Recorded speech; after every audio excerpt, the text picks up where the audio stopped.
आता पाहूयात मोठ्या टॉप 9 बातम्या। भूदान यज्ञ मंडळ गठीत करण्याचा निर्णय, महसूल मंत्री चंद्रशेखर बावनकुळे यांची घोषणा। आचार्य विनोबा भावे यांनी 18 एप्रिल 1951 रोजी सुरू केलेल्या भूदान चळवळी अंतर्गत ही संस्था स्थापन केली होती। खामगावातील टिळक राष्ट्रीय विद्यालयातील रमेश दाणेंची अध्यक्षपदी निवड। रयत शिक्षण संस्थेच्या अध्यक्षपदी शरद पवार यांची पुन्हा एकदा वर्णी।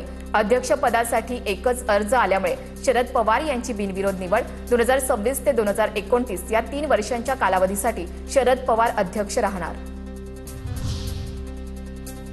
पुण्यातल्या तरुणाला अचानक क्रिकेटचा देव सचिन तेंडुलकर भेटला। रस्त्यावर गाडी चालवताना हेल्मेट नसल्याची विचारणा करताना सचिन तेंडुलकरांचा हा व्हिडिओ व्हायरल। मुंबई गोवा महामार्गावरील कासार्डेतील पुलाचं काम निकृष्ट दर्जाचं झाल्यानं हायवे प्राधिकरणाच्या कामावर प्रश्नचिन्ह। महामार्गावरील पुलाचा स्लॅब कोसळला।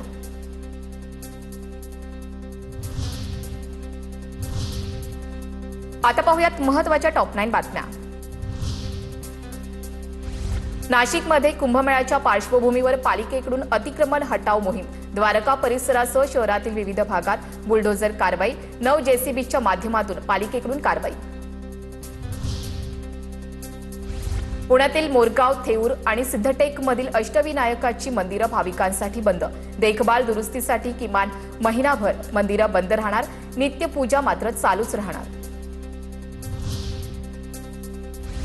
बाबा सिद्दीकी हत्या प्रकरणात मारेकऱ्यांशी संबंध असल्याच्या आरोपावरून मुंबई उच्च न्यायालयानं आरोपी छायाचित्रकाराचा जामीन अर्ज फेटाळला।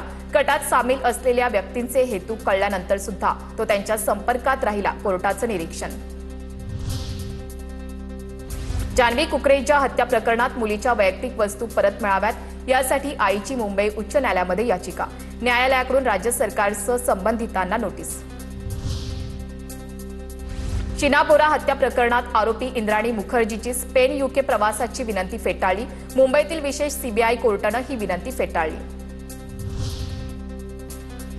गोरेगाव नेस्कोतील मृत्यू प्रकरणी आयोजकाला जामीन। इतर 3 आरोपींचा अर्ज फेटाळला। आकाश समळ यानं कार्यक्रमावेळी अंमली पदार्थांचं वितरण किंवा सुरक्षेचे व्यवस्थापन करण्यात कोणतीही भूमिका नसल्याचा दावा जामीन अर्जामध्ये केला होता।